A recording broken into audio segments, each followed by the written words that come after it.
Hello everyone, welcome back to my YouTube channel Sumitra English Tutorials. And today in this video we are going to discuss about the third poem from the book Flamingo. The name of the poem is Keeping Quiet, which is written by Pablo Neruda. What does it mean? इस poem का मतलब क्या है? It means to remain calm and composed, शांत रहना, चुप रहना. And we can say it is a peace poem. ये शांति का मैसेज देती है, peace poem है. और in another word I can say it is a piece of introspection and retrospection. Introspection का मीनिंग होता है अपने आप से बातें करना, means to talk to oneself, ठीक है? और अपनी सोच से बात करना है. And what does retrospection mean? Retrospection means to look back at our past work and analyze what we have done good. Okay, so इसमें हम ये चीजें जानने वाले हैं. First of all, about the poet Pablo Neruda. He was born in 1904 and died in 1973. Pablo Neruda is the pen name of Neftali Ricardo Reyes Busalto, who was born in the town of Parral in Chile. Chile जो है वो south America में है जहां पे उनका जन्म हुआ. Neruda's poems are full of easily understood images which make them no less beautiful. यानी इनकी जो पोएम है वो बहुत ही आसानी से समझ में आने वाली इमेजेस होती है मेंटल पिक्चर. जब हम पढ़ते हैं तो दिमाग में जिसका पिक्चर क्रिएट होता जाता है, लेकिन इट डजंट मीन कि उनकी पोएम में सुंदरता जो है वो नहीं है. Means they are very beautiful. He won the Nobel Prize for Literature in the year 1971. In this poem, Neruda talks about the necessity of quiet introspection. चुपचाप to talk to one's soul, अपनी आत्मा से अपने आप से बात करना, इसके बारे में उन्होंने लिखा है. And creating a feeling of mutual understanding among human beings. और when we introspect, जब हम introspect करते हैं, at that time we understand the importance of mutual understanding. किसके बीच में? Among the human beings. हम एक mutual understanding को समझते हैं. Now, before you read, what does the title of the poem suggest to you? इस पोएम का title वो आपको क्या सजेस्ट करता है? What do you think the poem is about? जो कि हमें पता चल गया है, the poem is talking about the peace, about introspection, about mutual understanding. इन सब की बात कर रही है, ठीक है? So now come to the poem. Now we will count to 12 and we will all keep still. In the first two lines, the poet is appealing to the humanity कि now the poet is going to count up to 12. कि poet जो है वो 12 तक counting करने जा रहा है और वो हमसे अपील करते हैं कि we will all keep still. Still means शांत, और during that time हमें शांत रहने की प्रैक्टिस करनी है. तो शुरू में ही वो हमसे अपील कर रहे हैं. अब यहाँ पे क्वेश्चन आता है कि 12 ही काउंट क्यों करेंगे? Actually 12 symbolizes measure of time. Means जैसे क्लॉक में 12 हैंड्स होते हैं, तो इन दिस वे उन्होंने 12 यानी 12 काउंट करने हैं उसको यूज किया है. Means for a little bit time out of our busy schedule we must be silent and we must think what we are doing. हमें सोचना है, we have to introspect. So for once on the face of the earth, let's not speak in any language. Let's stop for 1 second and not move our arms so much. अब यहाँ पे let's not speak और let's stop for one, ये क्या होता है? It is a conversational way. तो ये एक अप्रोच होती है पोइट के, राइटर की, किस वे से, किस अप्रोच से वो रीडर से बात कर रहे हैं. तो here he creates a bond between the reader and himself. अपने और रीडर के बीच में एक बॉन्ड क्रिएट करते हैं ये बोलकर कि let's not speak in any language. तो कह रही कि चलो for once on the face of the earth, on the face of the earth means on the surface of the earth, कि चलो हम पहली बार फर्स्ट टाइम इस अर्थ के सरफेस पे we will not speak anything, we will not conversate with anyone. हम किसी से बात नहीं करते. ये once इसलिए बोला है कि first time it is going to happen. अब से पहले ऐसा कभी नहीं हुआ. और सेकेंड लाइन में कहते हैं let's not speak in any language. तो क्यों कहा है कि लैंग्वेज में हमें बात नहीं करनी? क्योंकि लैंग्वेज जो है it is the cause of all fightings and all misunderstandings and arguments की एक तरह से कारण है. तो क्योंकि जब हम डिफरेंट लैंग्वेजेस में बात करते हैं, जब हम बोलते हैं, when we speak without thinking, तो हम कुछ ऐसे क्रूअल वर्ड्स बोल जाते हैं, कुछ हार्श वर्ड्स बोल जाते हैं जो दूसरे को चोट पहुंचाते हैं. तो that's why the poet is asking to use the language of silence. कि साइलेंस की या साइलेंट की लैंग्वेज को मौन की भाषा को यूज करते हैं. क्योंकि जब हम मौन की भाषा यूज करते हैं तो हम एक म्यूचुअल अंडरस्टैंडिंग क्रिएट करते हैं and we start thinking and we start realising, we start feeling the emotions, the thinking, the ideas of others also. ठीक है. Then let's stop for 1 second कि चलो 1 सेकेंड के लिए हम किसी भी भाषा में बात नहीं करते हैं and not move our arms so much. अब यहाँ पे आर्म्स का मीनिंग क्या बनता है? 2 मीनिंग है। सो इसमें भी आर्म्स में भी पन है। वन आर्म्स मीन हैंड्स, हमारे जो हाथ हैं, और दूसरा आर्म्स का मीनिंग होता है वेपन।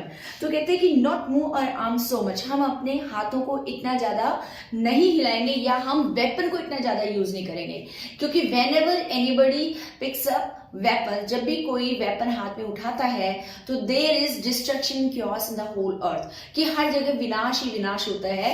इसीलिए poet is asking, he is requesting to the humanity not to pick arms and not to move our hands, because जब भी हम हाथ उठाते हैं कोई भी काम करने के लिए, when we are physically active and when we take the action without thinking, then definitely we are harming someone else. Okay, अब इसमें आपको मैं बताती हूँ कि एक तो क्या है, once on the face of, यानी ओ ओ ओ जो है उसका वावल का वो हुआ है तो ये एलिट्रेशन है, और एक है रेपिटेशन ऑफ लेट हुआ है।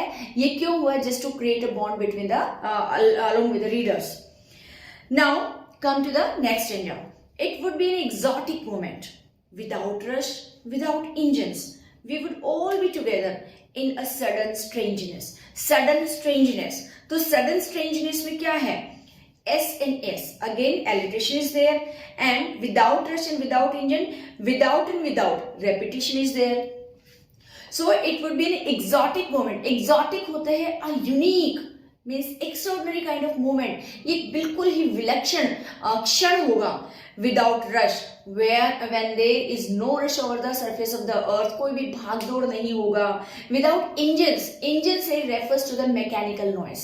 तो जब भी हम इसकी बात करें मैकेनिकल मशीनों का जो आजकल इतना शोर हो गया है, तो जब हम बिल्कुल चुप रहेंगे over the whole surface of the earth, when the whole humanity at the same time will remain silent, imagine what an exotic moment it would be. सोचो कि पूरी पृथ्वी के ऊपर जब सारे मशीन्स फैक्ट्रीज में काम होना या ह्यूमन बीइंग अपनी फिजिकल एक्टिविटीज को रोक देगा, तो उस क्षण कैसा होगा? वो बहुत ही डिवाइन, बहुत ही एक्स्ट्राऑर्डिनरी मीन्स ऐसा मोमेंट होगा, क्योंकि before this time never happened on the earth, क्योंकि इससे पहले अर्थ के ऊपर ऐसा कभी भी नहीं हुआ. तो it would be very exotic moment. तो without rush, when nobody would be rushing to run his or her life, कोई भी अपनी लाइफ को चलाने के लिए भागदौड़ नहीं कर रहा होगा. विदाउट इंजन्स कि when all the machines in the factories would be stop, जब उनको भी रोक दिया जाएगा, तो there would be no mechanical noises, जो हमारी बहुत सारी मेंटल इलनेस का कारण होता है. We would all be together in a sudden strangeness. तो ऐसे में we would all be together, हम means all the people of the earth would be together in the sense that we would be doing the same thing. We would be introspecting. हम सब एक साथ होंगे. किस तरह से? remaining in different parts of the world के अलग अलग हिस्सों में रहते हुए भी हम सब एक की फीलिंग करेंगे. We would feel united because we all would be doing the same work. And what would be that? Introspection. हम इंट्रोस्पेक्शन कर रहे होंगे, आत्मसात कर रहे होंगे, अपने आप से ही बातें कर रहे होंगे. इन अ सडन स्ट्रेंजनेस, और ऐसे में एक अचानक से हमें अजीब सा एटमॉस्फेयर लगेगा. बट वो सडन स्ट्रेंजनेस जो है, strangeness, it would create a very beautiful feeling among all the human beings, because all the human beings in the whole world, they would be doing the same action. और जब हम सब एक जैसा काम करते हैं तो हमें लगता है कि बहुत सारे लोग हमारे साथ हैं. तो इस तरह से हम मेंटल पॉइंट ऑफ व्यू से, मानसिक तौर पे एक ही काम कर रहे होंगे तो एक जैसा एकता हम फील करेंगे. Okay, now come to the next stanza. Fishermen in the cold sea would not harm whales, and the man gathering salt would look at his hurt hands. Now fisherman यहाँ पे क्या है? Fisherman जो मछुआरा है, जो मछलियों को पकड़ता है, actually he is symbolic of all types of killers. क्योंकि फिशरमैन किलर्स, हत्यारे हैं, वो मछलियों को पकड़ते हैं, बड़ी बड़ी व्हेल्स को पकड़ते हैं, और दे आर द टायरेंट्स, वो अत्याचारी हैं. Means it shows how ruthlessly they are destroying the atmosphere, environment, and they are killing the species. So the fishermen in cold sea refers to the polar areas, जो हमारे ध्रुवीय इलाके हैं, जहां पे व्हेल और ये जो फिश जो है वो ज्यादा मात्रा में होती हैं, तो उनके लिए है। तो fisherman in the cold sea would not harm whales. अगर हम 1 मिनट के लिए for the little bit time, if we introspect, everybody would be introspecting. Even at that time, the fisherman would be thinking. He would also be silent. So this way, for the little time, the whale would also be escape from being killed. तो whale जो है वो भी मारे जाने से कुछ समय के लिए बच जाएंगे। तो सोचो, अगर पूरे वर्ल्ड में कुछ समय के लिए फिशरमैन भी ओशियंस में ना जाए तो कितनी सारे जो हमारी वाटर जो स्पीसीज है वो कितने बच जाएंगे। And the man gathering salt यहाँ पे लेबर क्लास के लिए आया है, और द मैन वो particular person gathering salt who is collecting और making salt out of the sea water at the sea beach, जो नमक बनाने का काम करता है, would look at his hurt hands, वो भी अपने हर्ट यानी इंजर्ड और डैमेज्ड हाथों को देखेगा। He would take care of his hands because when he would be silent he would get to know how much he has harmed his hands, उसने अपने हाथों को कितना नुकसान कर दिया है, क्योंकि सॉल्ट जो है उससे क्या है, ये हमारे हाथ जो है वो कट जाते हैं, वाउंडेड हो जाते हैं, घायल हो जाते हैं। तो ऐसे में क्या होगा, उसको भी टाइम मिलेगा that he would give time to repair और to just take care of his own body, अपने बॉडी को वो थोड़ा सा उसको टाइम दे पाएगा। तो हिज हर्ट हैंड्स में भी HHH alliteration is there. Okay, now come to the next stanza. Those who prepare green wars with gas, wars with fire, victory with no survivors, would put on clean clothes and walk about with their brothers in the shade doing nothing.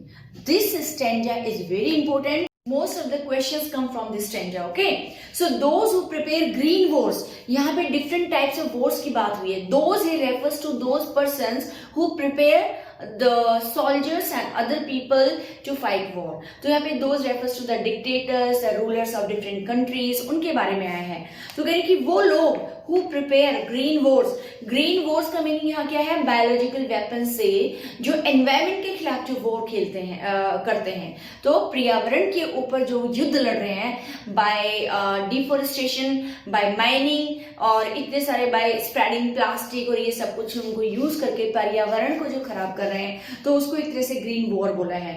और यहाँ पे हम ये भी कह सकते हैं the creators of pollutions, यानी जो पॉल्यूशन को क्रिएट करते हैं उनको बोला the person who prepare green Wars.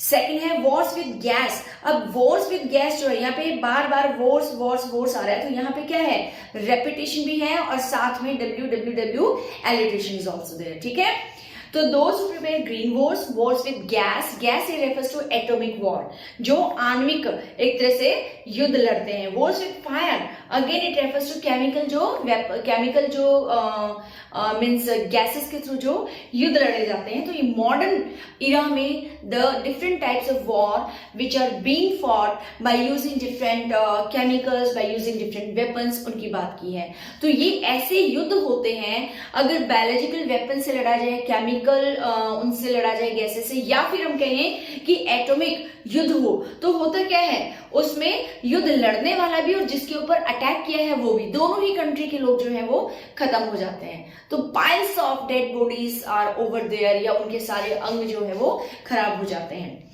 तो कह रहे कि victory with no survivors, this line is very important. There is irony, व्यंग है इसमें, कटाक्ष है। क्या कटाक्ष है, विक्ट्री विद नो सर्वाइवर्स। जब डिफरेंट काइंड्स की इस तरह की मॉडर्न वॉर्स होती हैं तो एक ऐसी विक्ट्री, एक ऐसी जीत मिलती है विद नो सर्वाइवर्स, जिसमें एक भी, दोनों ही आर्मी का कोई भी पर्सन जो है, सोल्जर है, वो जिंदा नहीं रहता, सर्वाइव नहीं करते। तो देखो क्या मतलब ये एक तरह से विडंबना है कि जो जीता उसको भी मतलब कोई पर्सन नहीं बचा और जो हारा उसका तो बचा ही नहीं। तो कह रहे कि विक्ट्री विद नो सर्वाइवर्स, और इसको ना एंटीथीसिस वर्ड भी बोलते हैं। क्या बोलते हैं, एंटीथीसिस। एंटीथीसिस क्या होता है, when two opposite ideas are used in one line। ठीक है, जब दो अलग अलग विचारधाराओं को एक साथ यूज करते हैं। तो यहाँ पे एंटीथीसिस भी है। Victory with no survivors, would put on clean clothes and walk about with their brothers in the shade doing nothing. तो कह रहे हैं कि ऐसे में वो लोग who are engaged in breaking different wars, the wars against environment, the wars against humanity, मतलब the wars against species, हमारे पर्यावरण, इन सब के खिलाफ जो है, if instead of engaging themselves in different wars, इन अलग अलग wars में अपने आप को engage करने की बजाय अगर ये लोग भी कुछ टाइम के लिए सेल्फ इंट्रोस्पेक्शन करें तो क्या होगा? Would put on clean clothes, यहाँ पे पुट ऑन होता है पहनना, clean clothes refers to they would, clean clothes का मीनिंग भी क्या है कि नए कपड़े पहनेंगे, means they would start a new beginning, तो वो एक नई बिगनिंग करेंगे। अब तक कितने सारे युद्ध लड़े गए हैं, लेकिन इंट्रोस्पेक्शन का इंपॉर्टेंस यहाँ पे बता रहे हैं कि when we introspect, when we just एक तरह से सोचते हैं कि व्हाट वी हैव डन, क्या हमने गलत किया, क्या सही किया, और जब हमारा हम सेल्फ एनालिसिस करते हैं, then we come to know कि till now we have been destroying the whole humanity, तो फिर उनको लगता है कि एक रियलाइजेशन की फीलिंग आती है कि yes, now we should stop all this bloodshed and all this means distractions को हमें रोक देना चाहिए। तो ऐसे में वो लोग क्या करेंगे? वो नए कपड़े पहनेंगे, और ये कपड़े भी कैसे हैं? व्हाइट क्लोथ एक तरह से है, यहाँ पे व्हाइट का put clean clothes, clean clothes से refers to they would start a new beginning, वो एक नई शुरुआत करेंगे, और वो जो शुरुआत होगी उसमें क्या करेंगे लोग? Walk about with their brothers, walk about means brothers का meaning it is symbolic of brotherhood, तो वो एक दूसरे के साथ भाईचारा निभाते हुए एक दूसरे के साथ हाथ में हाथ डाल के घूमेंगे, means a union will be created among the humanity, यानी उन लोगों में एक यूनिटी क्रिएट होगी, ब्रदरहुड की फीलिंग आएगी, and they would understand the meaning of Mankind, कि मानवता का मीनिंग उनको समझ में आएगा। समझ आया? तो ये किसकी वजह से होगा? only by introspecting, only by talking to oneself, only by talking to one's soul, अपनी आत्मा से बात करने को उनको ये सब कुछ समझ में आएगा। आगे क्या है? इन द शेड, कहाँ घूम रहे होंगे? इन द शेड, शेड में मेटाफर है। मेटाफर क्यों? क्योंकि शेड यहाँ पे सिंबॉलिक है किस चीज का, कि shed is a protected area, protected यानी सुरक्षित जगहों पे घूमेंगे। जैसे पेड़ों की छांव में बैठने से हमें क्या मिलता है कि we are protected from the heat, in the same way ये लोग भी एक दूसरे के हाथों में हाथ डाल के शेड में, यानी वो लोग घूमेंगे एक प्रोटेक्टेड एरिया में, आराम से घूमेंगे। डूइंग नथिंग, डूइंग नथिंग का मीनिंग यानी कुछ नहीं करना, but doing no harm to anyone, किसी को भी कोई नुकसान नहीं पहुंचाएंगे ऐसे कंडीशन में। Clear? What I want should not be confused with total inactivity.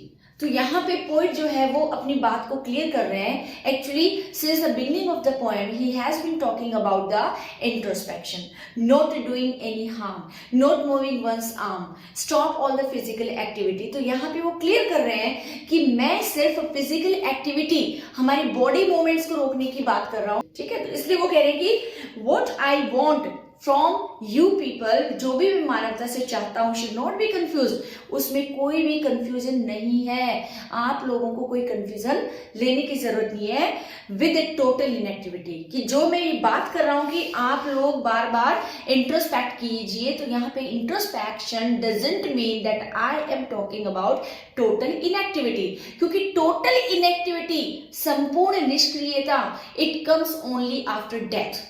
जब हम मर जाते हैं ना, तभी हम टोटल इनएक्टिव रहते हैं। तो क्या करें? Life is what it is about. I mean to say कि life must be led in a way in which way it should be led. जीवन को बिल्कुल वैसे ही जीना चाहिए जैसे वो जीने के लिए भगवान ने हमें दिया है, उसको डिस्ट्रैक्शन के लिए नहीं जीना। लाइफ का मीनिंग होता है doing good for others, helping others, believe in the humanity, तो हमें उस तरह से जीना है। तो यहाँ पे कह रहे total inactivity means he asks the readers to be physically silent, physically immovable, but mentally movable और mentally active।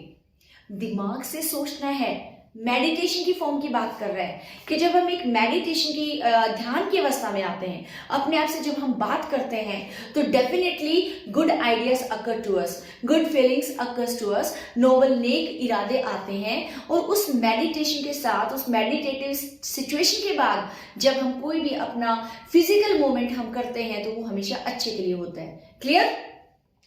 तो कह रहे I want no truck with death.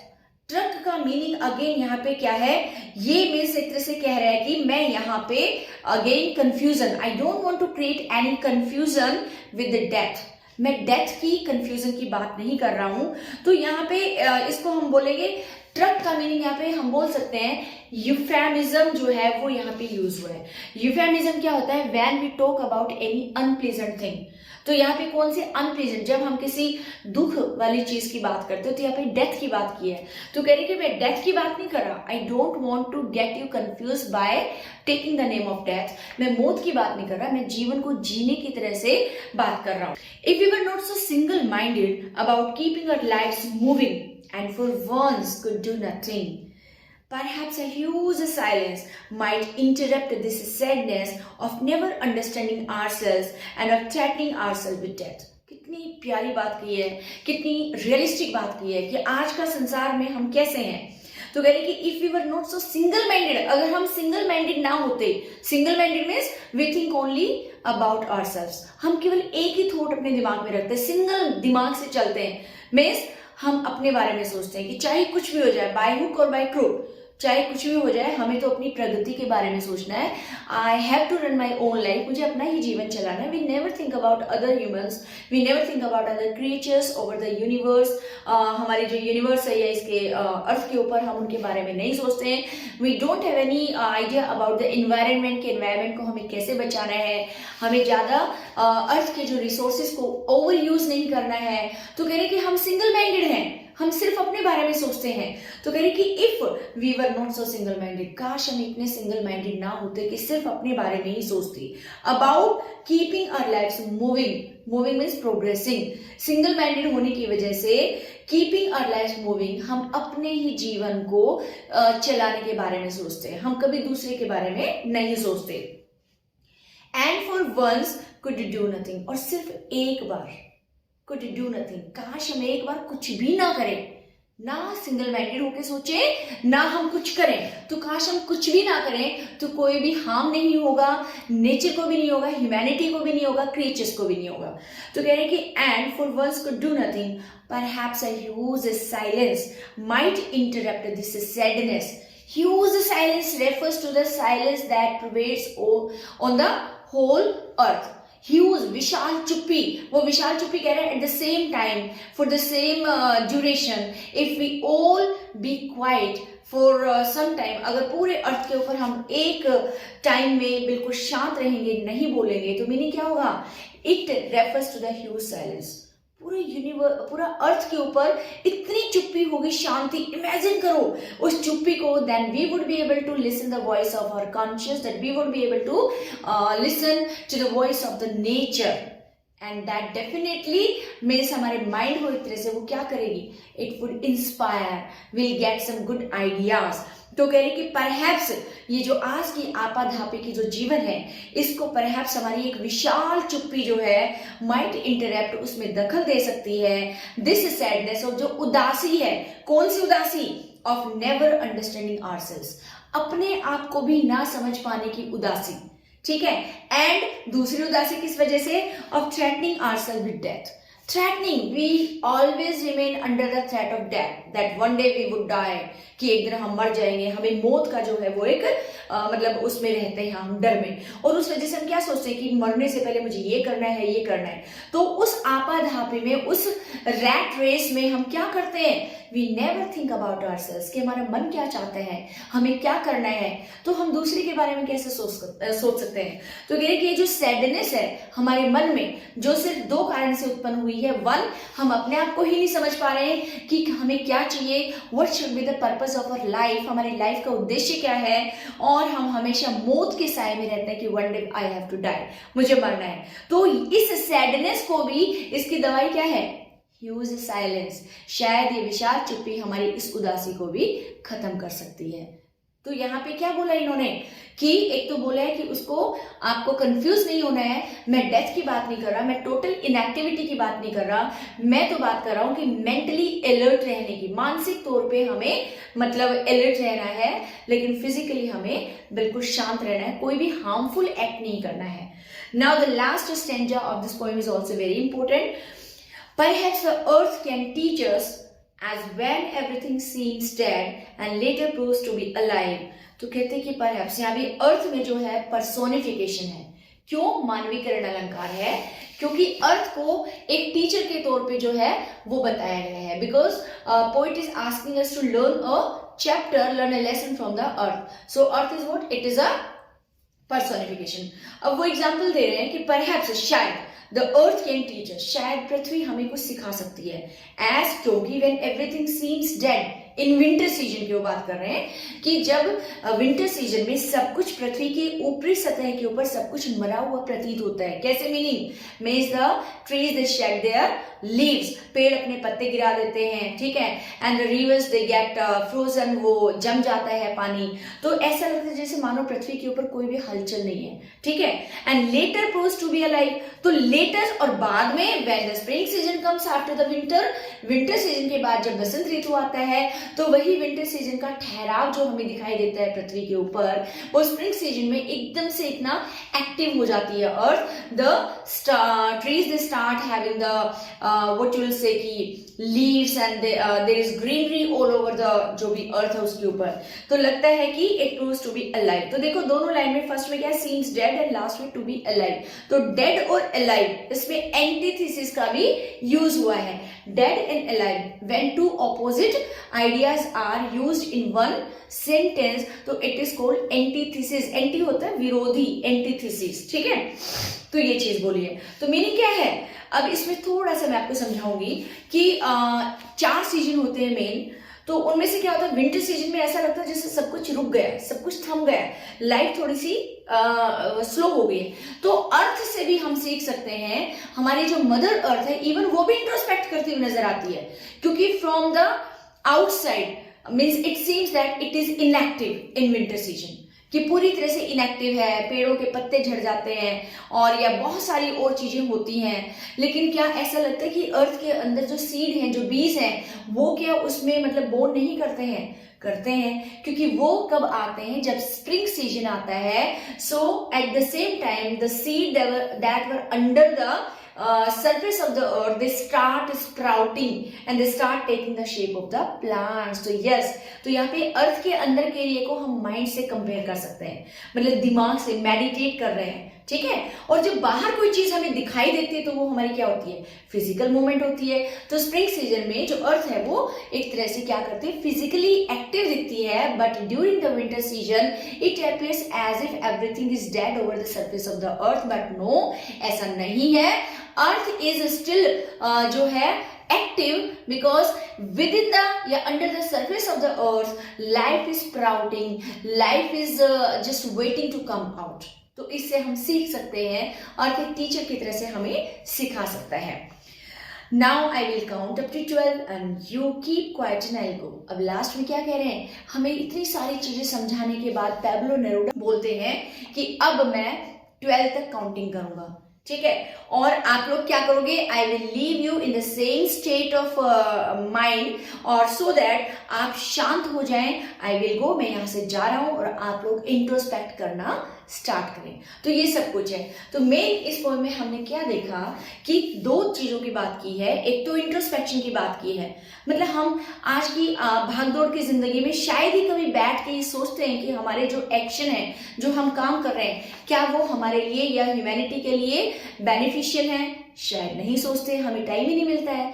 और इसी तरह से दूसरा है, क्या हम दूसरे पर्सन की फीलिंग्स को समझते हैं? Means is there any mutual understanding between the 2 person?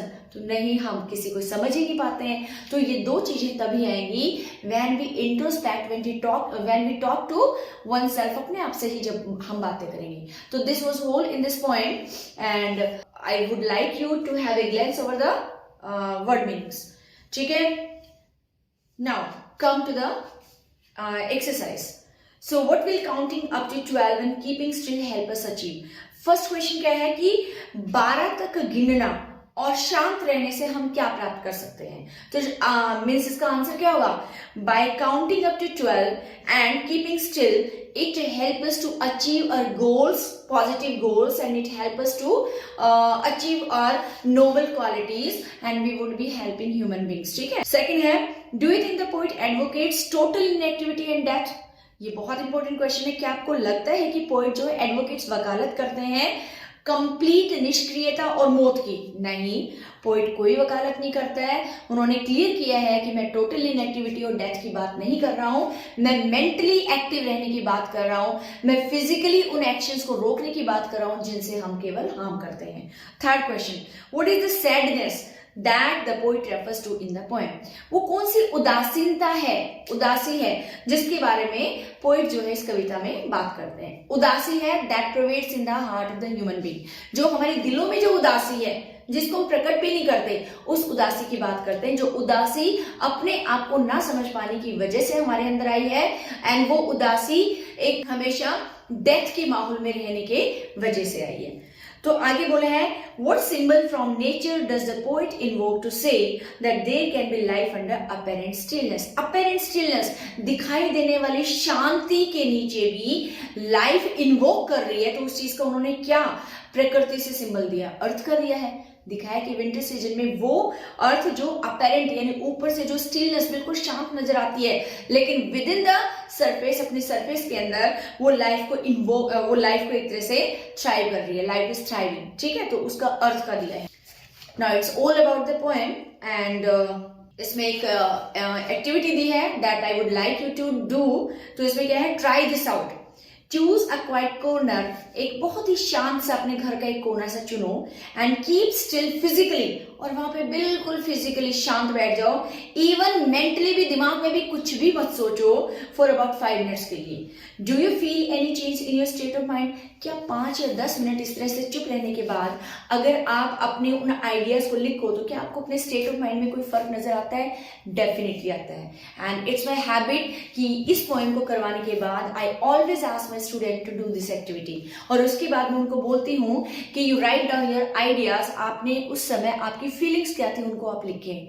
वो जब लिखते हैं और उनको मैं चेक करती हूँ, देन आई अंडरस्टैंड कि यस वाकई में ही वेंट इनटू मेडिटेशन पोजीशन। तो ये it's very important if you really want to understand this poem.